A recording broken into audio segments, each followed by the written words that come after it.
Hey ho, how you doing? Did you miss us? Of course you didn't, nobody watches this sodding channel. But anyway, I'm back. I'm Lewie Carlo, as you may remember, if you stuck around that long, which I doubt you did. Happy New Year, by the way, people. Now before I start, I want to clear things up, and I want to say, I'm sorry I haven't been around for such a long time. I've had so many other sort of core priorities on my mind, such as the band, as you could probably tell from my last upload, and you know, job searching and whatnot, and plus funds has been a big problem as well. So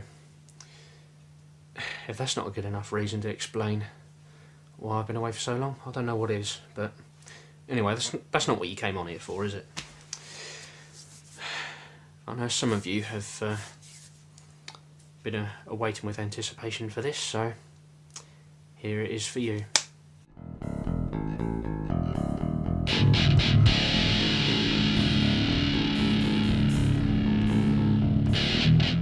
Taken 3.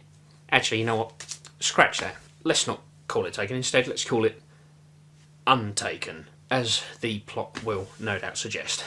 I mean, yeah, Untaken, probably not a real word, but it's a very fitting and ideal metaphor for what's about to come. Believe me. So, once again, ex-governmental operative Brian Mills is back to face even more trouble, only this time he is accused of his wife's hideous murder and decides to go on the run from authorities in order to seek out the real killer, to track him down, and to do who knows what to him, and also to clear his name in the process. Yeah. So, in other words, effectively, nobody has been taken, hence what I suggested earlier. Where do we begin with the problems to this film? I mean, after the previous instalment, let's face it, where can you go?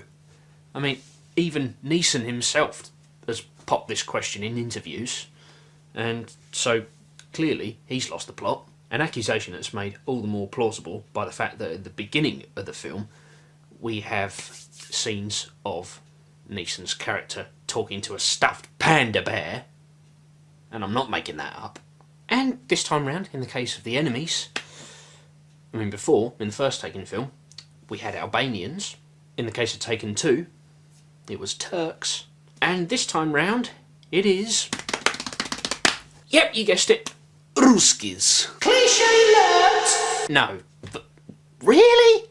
And one of the Ruskies here is played by the awesome Andrew Howard, which caused me to sit there in despair thinking, Andrew, mate, you were so good in Blood River.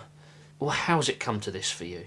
And we also get Forrest Whitaker turning up, not only to pick up the paycheck as the police chief, but also, along with his fellow officers, proceeding to indulge in a lot of method dairy munching, you know, regardless of whether some of it could be potential evidence in this investigation. But that doesn't matter, because it tastes good. Yeah, it's toast, I'm aware of that. I ran out of bagels. What more do you want? And we're also treated to Dougray Scott struggling to put on an American accent throughout this film, which is laughably bad. But perhaps the biggest problem with the film is that its constant loss of train of thought means that it ends up not knowing what film it truly wants to be at the end of the day. Once again, Olivier Megaton is helming the director's chair, proving once again to art house audiences and mainstream audiences that he has absolutely no sense of, you know, narrative structure or storytelling or decent action sequence construction. I think if one were to depict his direction on set, it would look a bit something like this. Okay, so let's start off as actually I'm not going to do the accent.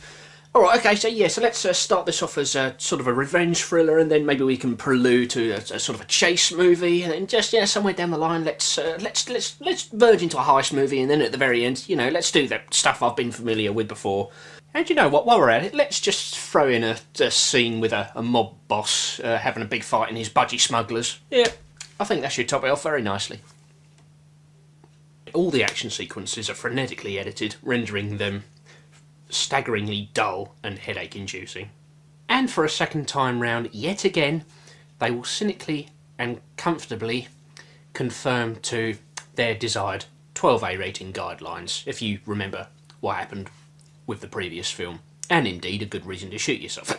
Sorry, a good day to die hard. All of that means we have a long wait ahead of us for the full, finished 15 certificate product to be available on DVD! I mean, script-wise, this time round, it only offers hints and reminders of just how good the first Taken movie was, including a recycled torture sequence which just has none of the edginess of the original. I mean, overall, it just has none of the, you know, the gritty, exploitative, and ultimately trashy flair that the first film had, which was what made it so entertaining. It's disgustingly incoherent, and it's insultingly overlong. If you should have the misfortune to sit through this movie, or indeed having been taken by somebody else to see it, you may end up asking yourself the following question. You know, within the confines of the narrowest corridor ever seen on screen, just how much of a bad shot can you truly be?